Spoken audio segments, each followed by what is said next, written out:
Okay, this is a demo of this silly device. So what you're looking at here is my nasty ass prototype board here. The unit's controlled with 5 buttons: up, down, left, right, and enter. And there will be a power on off switch and some dip switches to select to 4-wire mode. Right now we are running in 2-wire mode. So when you power on the device, you get this little splash screen here, and I'm going to press the enter button because it says press enter for menu.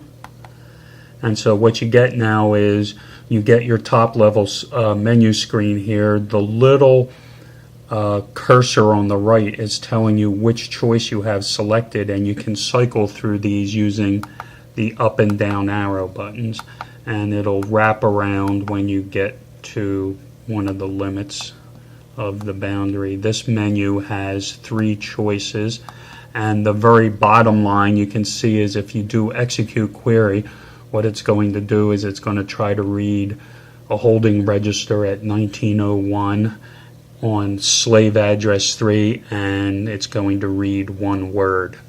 So if I go to, you can see I'm on the COM setup here, so if I hit enter there, it takes me in, and you can see that I am set at 19.2, no parity, 1 stop, 8 data bit, timeout of 5,000 milliseconds. I have to get rid of the decimal there, that's pretty pointless. I can sit and explain this later. I'm using an 8-bit timer. My resolution is, I think, 40 milliseconds, but I show it to single milliseconds, whatever.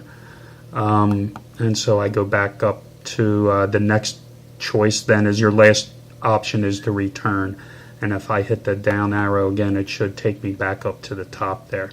So with me highlighted on 19.2, I can press the enter button and it will show me all my possible bauds. 19.2 has an asterisk there. That means that is the one that is selected, and I can go all the way down to 300. Why would anybody use 300? I don't know, but I put it in there. So I have it on 38.4. If I hit enter, you can see the baud is now changed to 38.4, and if I hit enter again, you can see that I have 38.4 selected. So I'll go back to 19.2, hit enter, and so I go down to parity. It will be similar deal. NEO are your 3 choices. So if I go to even parity, and then I can do the same for stop bits, should just be 0, 1, or 2, and you have to choose one here. You can't hit a go back button.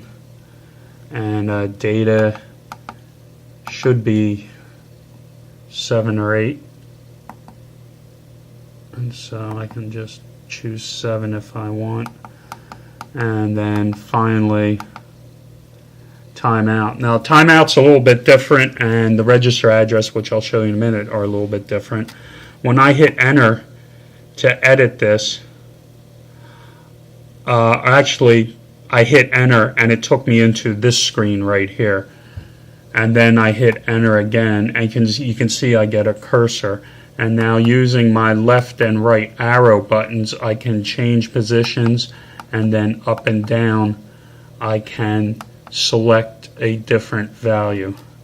And I think I just found a bug there because I hit left arrow and it didn't do anything. So let me hit enter again. I was going to try and change it to 4,000. Nope, I found a bug here. I thought this was ready. I can't get past that one character there, and I think it has to do with the decimal and the single decimal place. So anyways, I changed it to 5,060 milliseconds. If I hit return, let's see if that took. Yeah, 5,060. So I hit return again, and that takes us back to this menu. So all right, we found a